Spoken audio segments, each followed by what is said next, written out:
वेद पाठशाला में आपका हार्दिक स्वागत है। परमेश्वर का वचन जीवित, पवित्र एवं सामर्थी है। आशा है कि आज के वचन से आपको आत्मिक लाभ होगा। तो लीजिए प्रस्तुत है ये संदेश। नमस्कार श्रोता मित्र, परमेश्वर की महान दया से एक बार फिर हमें वेद पाठशाला कार्यक्रम में भाग लेने का अवसर मिला। हम परमेश्वर का धन्यवाद करते हैं।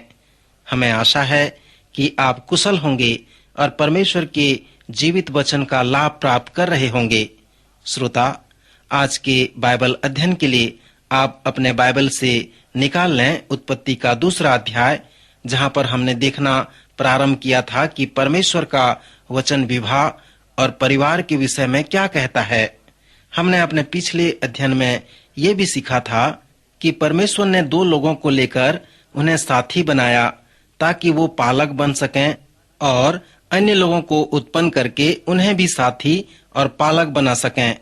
और श्रोता, यही है परमेश्वर का नियम जिससे मनुष्य के परिवार का जन्म होता है। पिछले अध्ययन में हमने मनुष्य व साथी के कर्तव्य के ऊपर में आपका ध्यान केंद्रित किया था। आज के अध्ययन में मैं आपका ध्यान पालकों के कर्तव्यों के ऊपर केंद्रित करना चाहता हूँ। मित्र, यह विषय बहुत ही आलोचनात्मक है। यहाँ पर एक बात हम देखते हैं कि बच्चे एक समय में अपने माता पिता को छोड़ देते हैं। जीवन का नियम भी यही है। जब बच्चे जवान होते हैं या 20 वर्ष के ऊपर के होते हैं तो वे लोग माता पिता को छोड़कर किसी अन्य के साथ जुड़ जाते हैं। यह एक साथ नहीं होता, परंतु धीरे धीरे होता है। अर्थात जब बच्चे बड़े होते जाते हैं तो वे किसी भी समय माता पिता को छोड़कर किसी दूसरे के साथ जुड़ जाते हैं।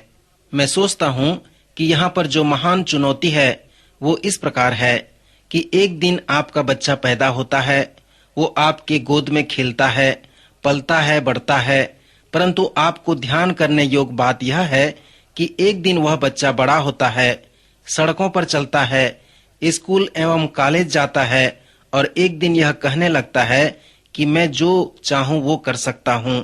तब वे क्या करना चाहते हैं? एक दिन वो आपके गोद में रहता है, पलता है। उस समय आप उसे सुधार सकते हैं और अपने नियंत्रण में रख सकते हैं, परंतु जब वह बच्चा 20 वर्ष को पार करता है तब आप उसे सुधार नहीं सकते, उसे नियंत्रण में नहीं रख सकते। अर्थात आप उस बच्चे के मन परिवर्तन के लिए केवल प्रार्थना ही कर सकते हैं, जिससे उसके हृदय में परमेश्वर कार्य करे और वह आत्मिक जीवन के अर्थ को समझ सके। और जब ऐसा होगा मित्र, अर्थात आपके ही जैसे उसका भी मन परिवर्तन होगा, तब वह आत्मिक बातों को समझेगा और आपको उसे सुधारने और नियंत्रण करने की आवश्यकता नहीं होगी। जैसे हमने कहा कि उपयुक्त माता पिता अपने उपयुक्त साथी या संगी पर निर्भर करते हैं। भजन संहिता 127 में सुलेमान कहते हैं, बच्चे उस तीर के समान हैं और पालक एवं साथी उस धनुष के समान हैं। बच्चे के जीवन से जो विश्वास, भरोसा और मार्गदर्शन निकलकर बाहर आता है वो उस धनुष पर निर्भर रहता है जिन पर वे भरोसा रखते हैं। यदि आप में बुराई है जिसे आप जानते हैं और परमेश्वर ने जो जीवन का महान नियम बनाया है उसे आप तोड़ना चाहते हैं, तो आप क्या करते हैं? आप उस धनुष के धागे को काट देते हैं ताकि वो तीरें अधिक भरोसा व मार्गदर्शन के साथ बाहर न जा सकें। मित्र, आज जबकि मैं जवान लोगों के लिए कह रहा हूँ, मुझे वो कविता याद आ रहा है जिसमें कवि ने कहा है, मैं हवा में तीर चलाता हूँ जो जमीन पर गिरता है और मैं नहीं जानता हूँ कि वह कहाँ गिरता है। इसी तरह से कुछ बच्चों का जीवन बाहर आता है। उनके जीवन में भरोसा व मार्गदर्शन नहीं रहता क्योंकि वो एक अच्छे धनुष पर भरोसा नहीं रखते। इसलिए पालक एवं उनके साथी उपयुक्त होना अवश्य है। सो आइए मित्र, हम पुरुष व स्त्री के सहभागिता के बीच थोड़ा ध्यान करें। स्त्री व पुरुष के बीच का सहभागिता परमेश्वर के जीवन के नियम के लिए महत्वपूर्ण भाग है। इसलिए परमेश्वर ने उन्हें स्त्री व पुरुष करके सृष्टि की। जब स्त्री व पुरुष परमेश्वर से संबंध रखते हैं और परमेश्वर के निकट बने रहते हैं तो वे एक दूसरे के भी निकट में रहते हैं। अर्थात वचन के अनुसार यह संबंध एक तन का होता है। वे दोनों एक साथ बंधे हुए हैं और शारीरिक रूप से एक तन के हैं, एक देह के हैं। इसके अतिरिक्त वचन में हमें इस तरह से अनेक संबंधों को देख सकते हैं, क्योंकि यह बहुत ही महत्वपूर्ण है। हम वचन में देखते हैं कि इन दो लोगों के बीच का संबंध ईश्वरीय संबंध है, क्योंकि यह परमेश्वर के हृदय में से तैयार किया हुआ है। परमेश्वर ने ही इन दोनों को एक साथ बांधा है। विवाह और गृहस्थी बनाने की योजना परमेश्वर ने ही हमें सिखाया है। यह विवाह का बंधन ईश्वरीय बंधन है, क्योंकि जब परमेश्वर की नजर में विवाह होता है तो आप कह सकते हैं परमेश्वर ने हमें एक साथ लाकर जोड़ दिया है। मेरे मित्र, परमेश्वर की नजर में विवाह क्या है? मैं विश्वास करता हूँ कि परमेश्वर की नजर में विवाह इस तरह का है कि जिसे परमेश्वर ने जोड़ा है उसे मनुष्य अलग न करे। विवाह परमेश्वर की नजर में वो कार्य है जिसमें दो लोग परमेश्वर द्वारा जोड़े जाते हैं। मित्र, यदि आपका विवाह इसी तरह से हुआ है तो आप कह सकते हैं कि परमेश्वर ने हमें एक साथ जोड़ा है। नए नियम के विवरणों के अनुसार प्रभु यीशु मसीह उत्पत्ति के पुस्तक को एक कुंजी की तरह प्रस्तुत किए हैं, अर्थात विवाह ईश्वरीय बंधन है, क्योंकि परमेश्वर ने इन्हें एक साथ जोड़ा है। प्रभु यीशु ने प्रेरितों से कहा, यह बंधन आवश्यक और स्थायी है, और प्रभु ने यह भी सिखाया कि यह विवाह का बंधन अटूट बंधन है। एक प्रेरित ने कहा, यदि पुरुष का स्त्री के साथ ऐसा संबंध है तो ब्याह करना अच्छा नहीं। मुझे ऐसा लगता है कि यह वाक्य पतरस ने कहा होगा। यहाँ पर एक स्त्री के जीवन के लिए प्रेरितों का विचार बहुत ही अधिक था। प्रभु ने उसे सांत्वना नहीं दी, परंतु उसने कहा, यह वचन सब ग्रहण नहीं कर सकते, केवल वे लोग जिनको यह दान दिया गया है या जिन्हें परमेश्वर सहायता करते हैं कि वे इस विवाह के विषय को अनुभव कर सकें। यह ईश्वरीय संबंध है, क्योंकि परमेश्वर ने उन्हें एक साथ लाया है, एक साथ जोड़ा है और एक साथ रखा है। यह एक अर्थपूर्ण बंधन भी है, क्योंकि यह जीवन का नियम है जिससे मनुष्य का परिवार संसार में आता है और विकसित होकर संसार में जीवन का सामना करता है। यह पति पत्नी का एक सहयोग है कि वो परमेश्वर के साधन का एक भाग हो जाएं। जैसे आप उत्पत्ति की पुस्तक में विवाह के विषय अध्ययन कर रहे हैं तो आप ये जान पाएंगे कि यह संबंध दो अनुभूति में विशिष्ट संबंध है, क्योंकि विवाह के कारण मनुष्य अपने माता पिता से अलग होगा और जिनके साथ वह 20 से 25 वर्ष तक रहा है उनसे अलग हो जाएगा, उन्हें बहिष्कृत कर देगा और विवाह के कारण ही वो उन्हें त्याग देगा और अपनी पत्नी के साथ नए जीवन जीने की प्रतिज्ञा करेगा। और यही है परमेश्वर का उद्देश्य और आशय। राजा सुलेमान के पास 700 रानियां और 300 रखेलियां थीं, इसलिए वो विवाह के विषयों में अधिकार के साथ कहते हैं। सभोपदेशक के 4 अध्याय में उन्होंने कहा कि विवाह का बंधन परमेश्वर की नजर में उस डोरी के समान है जो 3 तागे से बटी हो, क्योंकि वो जल्दी नहीं टूटती। मित्र, इसका अर्थ क्या है?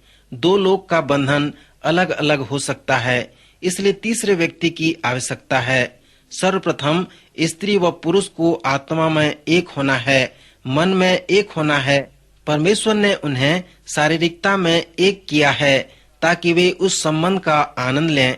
श्रोता, यहाँ परमेश्वर यह कहना चाहते हैं कि स्त्री व पुरुष आत्मा, बुद्धि, देह में एक हो जाएं।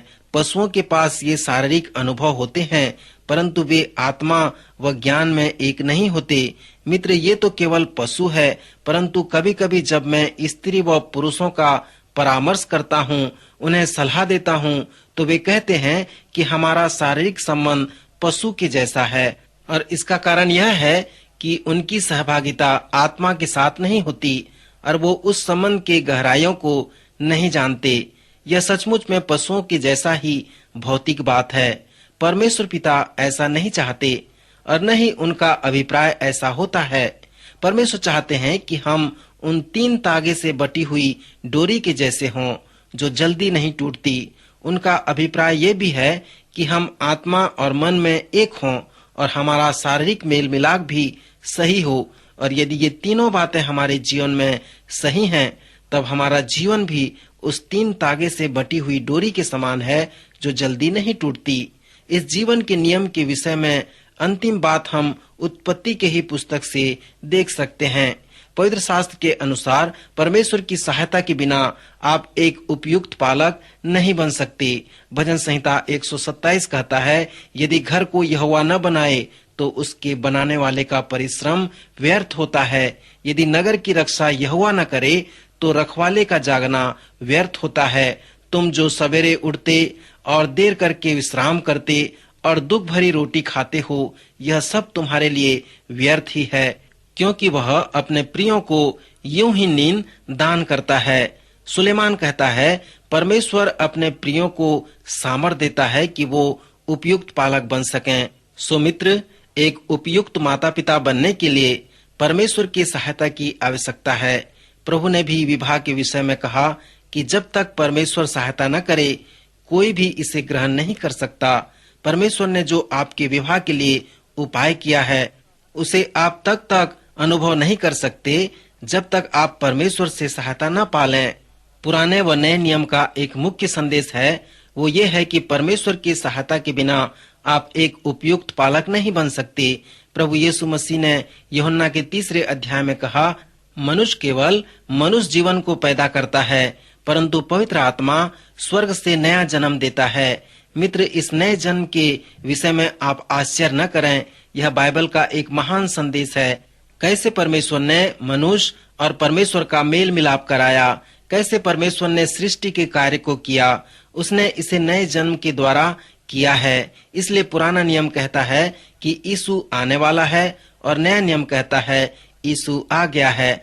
आपको नए जन्म पाने की आवश्यकता है और जब आप सृष्टि का कार्य आपके हृदय में होगा, तभी आप एक उपयुक्त पालक बन सकते हैं। सो मित्र, हमने देखा कि एक उपयुक्त पालक, उपयुक्त साथी, उपयुक्त व्यक्ति बनने के लिए परमेश्वर की सहायता की आवश्यकता है। परमेश्वर पिता के निकट जाने की आवश्यकता है, तभी वो हमारे अंदर सृष्टि के कार्य करेगा और हमारा नया जन्म करेगा।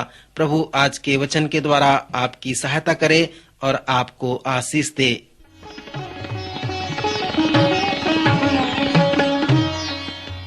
अभी आप सुन रहे थे कार्यक्रम वेद पाठशाला।